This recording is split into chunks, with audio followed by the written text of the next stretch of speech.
simplement aller étudier la saisonnalité du dollar et essayer d'en trouver une conclusion. Et comme tu peux voir, sur les derniers 50 ans, le mois de janvier est le mois le plus rentable et le mois le plus positif, le plus fort pour le dollar américain. Fait un investissement de 69 982 $. Buy order, c'est bon.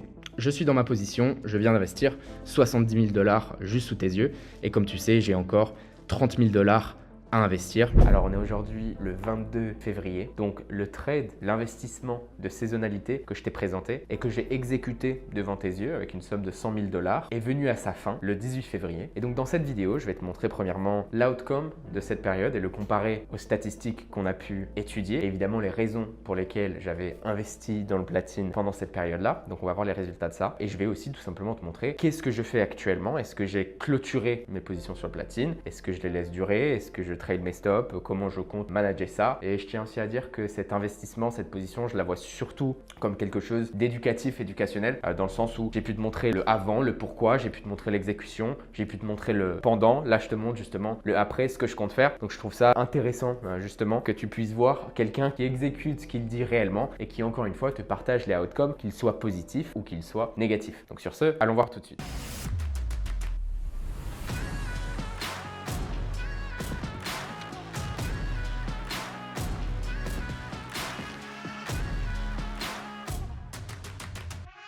Alors, comme tu sais, de par ma vidéo postée, je crois que c'est le 20 décembre 2023, la saisonnalité qu'on regardait, je te rappelle, la saisonnalité, c'est quand on étudie l'évolution d'un actif, année après année, après année, après année, on va voir ce qu'on appelle des saisonnalités, donc des mouvements qui ont tendance à se répéter. Une des saisonnalités les plus connues est par exemple la chute du dollar en fin d'année, avec un reversal en fin d'année qui est littéralement parfait. Et c'est d'ailleurs quelque chose qu'on a pu aussi voir cette année. Donc, je vais te montrer ça. Comme tu peux voir ici, on a 2024. Donc littéralement, depuis plus ou moins 1er novembre 2023, on a vu le dollar chuter. Et c'est exactement le 28 décembre qu'on a eu le point le plus bas sur le dollar. Et donc littéralement un reversal pour le début d'année 2024, qui est quelque chose que la saisonnalité du dollar nous montre aussi. Dans ma vidéo que j'avais fait, elle apparaît quelque part vers ici. Je t'avais aussi expliqué les raisons, mais donc comme tu vois, de manière saisonnale, on a tendance à voir le mois de décembre qui est le pire mois pour le dollar, le mois de janvier qui est le meilleur mois. Et en effet, un V-shaped recovery à partir du 1er janvier, qui est quelque chose qu'on a complètement vu entre 2023 et 2024. Maintenant, venons-en donc au platine, qui, comme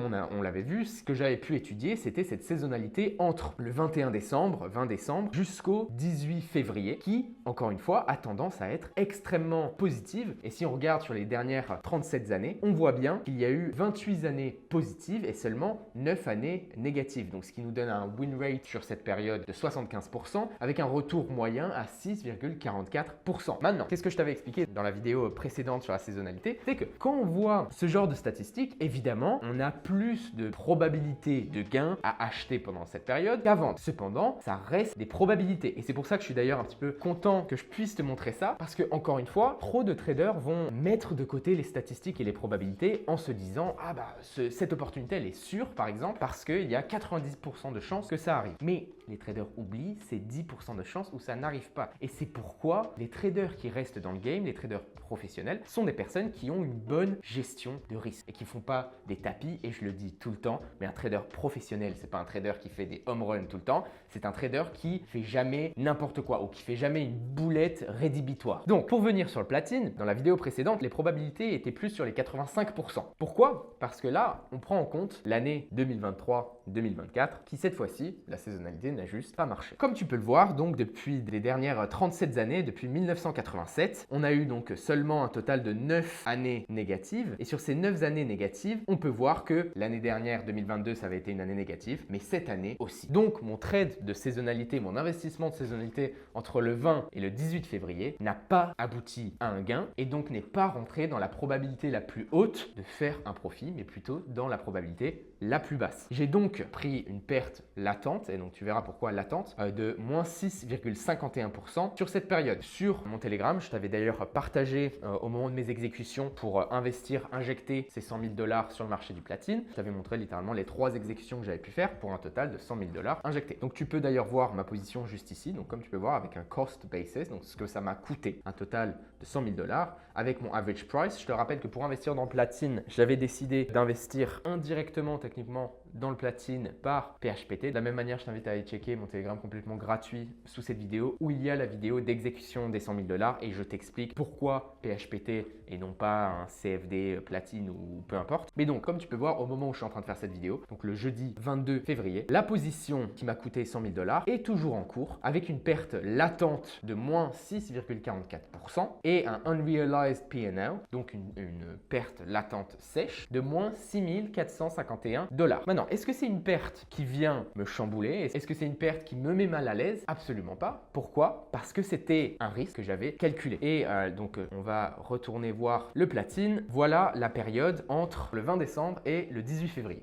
Comme on peut voir, j'ai pu exécuter mes positions. Le prix est bien parti au début. Je suis monté à, c'était 2500, 3000 $ de profit. Avant que le prix retourne complètement à la baisse, en majorité dû à la force du dollar. On a eu un retournement. Il faut savoir que fin 2023, on avait vu un dollar très négatif, comme on a pu voir d'ailleurs sur l'indice du dollar juste précédemment, mais qui était surtout poussé par des données d'inflation qui étaient plus basses que prévu et aussi des chiffres d'emploi américains qui étaient pas aussi bon que prévu. Toutes ces datas menaient les investisseurs à penser que la Fed irait commencer à cut les taux bien plus tôt en 2024 et c'est ce qui causait une chute du dollar américain et c'est aussi quelque chose dont je te parlais dans la vidéo où j'injecte 100 000 $ sur le platine. Fast forward début d'année 2024, on a eu un retournement où les chiffres du CPI maintenant sont plus hauts que prévu. On a un core CPI qui est bien plus sticky qu'il ne l'a été. Je t'invite à aller checker cette vidéo quelque part par là sur le CPI et le core CPI. Et on a aussi vu les chiffres de l'emploi surprendre à la hausse, donc une économie américaine qui est en force, qui est résiliente et une inflation qui est toujours en place, qui là,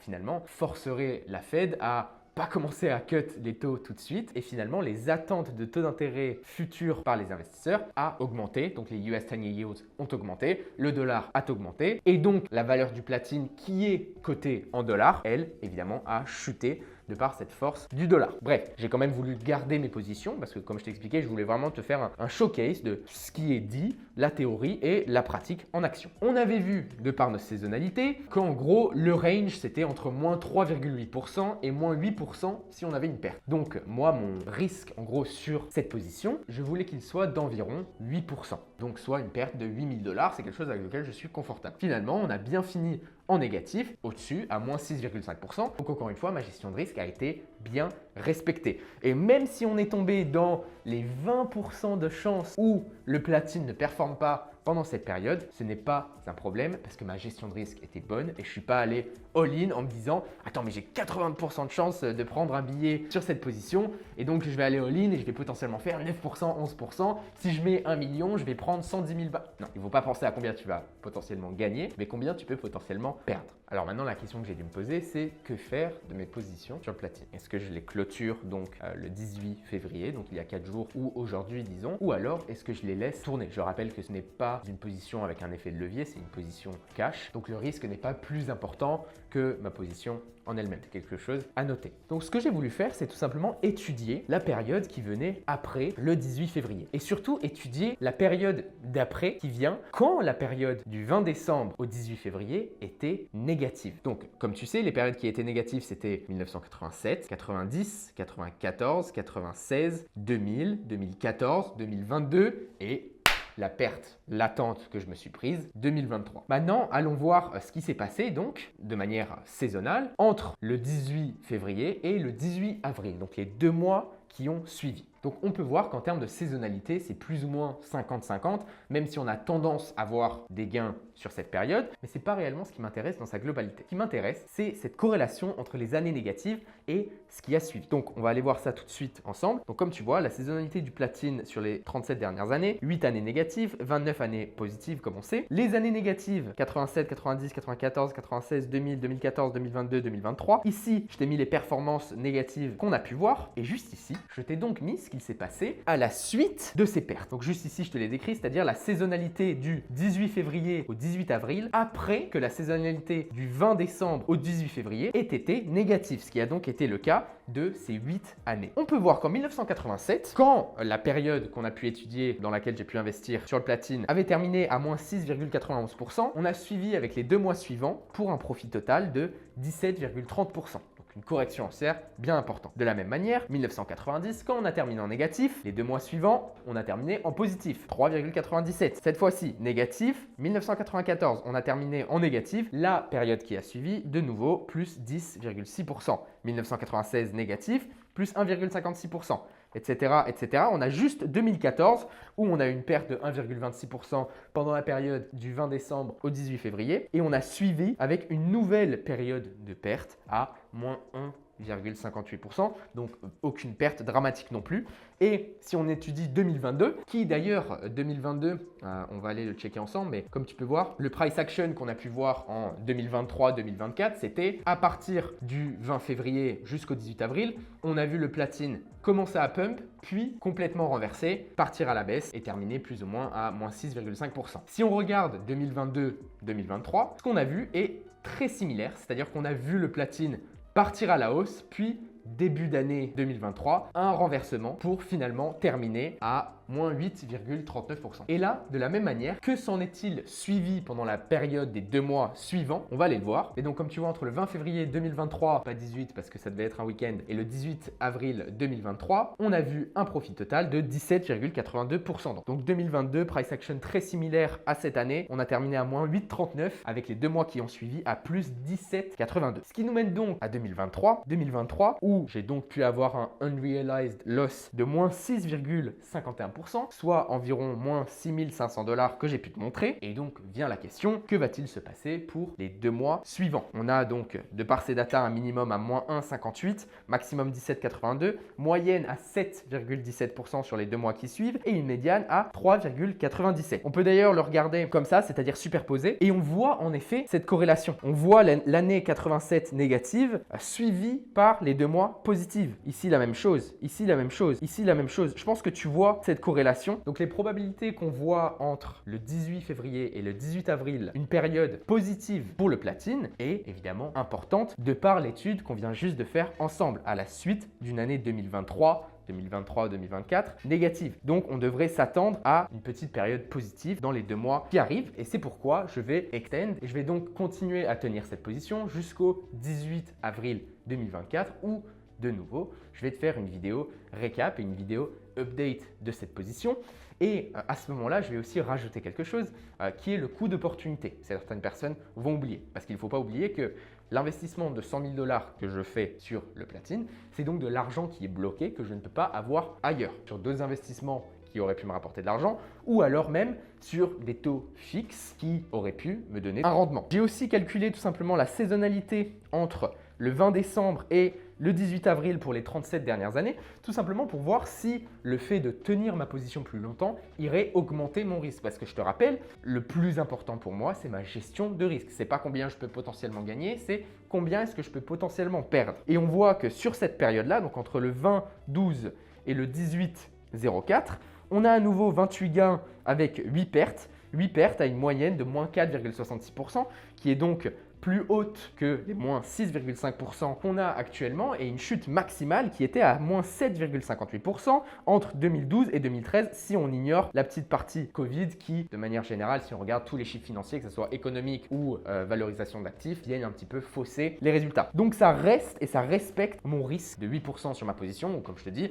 je ne voulais pas forcément perdre plus de 8 000 $ sur cette position. Maintenant aussi rapidement, allons étudier le price action, donc technique du platine. Et on peut voir que donc pendant cette période, le prix a pu bouger à la baisse, mais a été contraint dans ce qu'on appelle un falling wedge, d'accord, où on a eu une touche, 2 touches, 3 touches, et on a réussi à avoir un breakout après un double bottom sur ces niveaux. Au moment du 18, on était ici, donc tu peux voir que j'avais déjà mis un Fibo, où pour moi, on devrait potentiellement voir notre première impulsion ici, un retour sur les Fibo et un retour de retest en quelque sorte de ce falling wedge pour repartir à la hausse. Et comme on le voit, cette zone-là que je viens de te montrer correspond à la médiane de plus 3,97% pour cette période et la moyenne à 7,17% sur cette période que je t'avais montré juste ici en prenant en compte les années négatives et ce qui s'est passé dans les 2 mois qui ont suivi. Donc en tout cas, j'espère que cette vidéo t'enseigne une leçon extrêmement précieuse et en ignorant juste le point de vue monétaire, donc sur le fait que je sois à moins 6 500 $, juste le fait de la leçon, j'espère que ma perte latente de moins 6 500 économisera à ma communauté et économisera aux personnes qui regardent cette vidéo au minimum le triple. Et quelles sont ces leçons? C'est une leçon de statistique et de probabilité. Si quelque chose a une probabilité à 80%, 85%, 90% d'arriver, ça ne veut pas dire que c'est une probabilité à 100%. Et tu peux toujours tomber sur les 10%, tu peux toujours tomber sur les 20% où il y a une perte. Et c'est pourquoi il faut toujours se focaliser, mais toujours sur combien tu as sur la ligne à perdre et pas « attends, mais combien est-ce que je dois mettre pour gagner tant ?» On s'en fout de combien tu gagnes, c'est combien tu arrives à ne pas perdre ou combien tu perds. Donc vraiment une énorme leçon sur les statistiques et sur la gestion de risque qui dans notre cas a bien été gérée. Donc sur ce, c'était Elliot. Je te ferai comme toujours des updates sur mon Telegram. Je te mets le lien dans la description. C'est complètement gratuit. Il y a aussi d'autres messages, d'autres valeurs, etc. Je t'invite à aller checker les autres vidéos sur la chaîne plus spécialisées, focalisées sur le marché FX, qui est ma spécialité de manière générale. Sur ce, c'était Elliot. Je te souhaite une bonne fin de soirée. Ciao.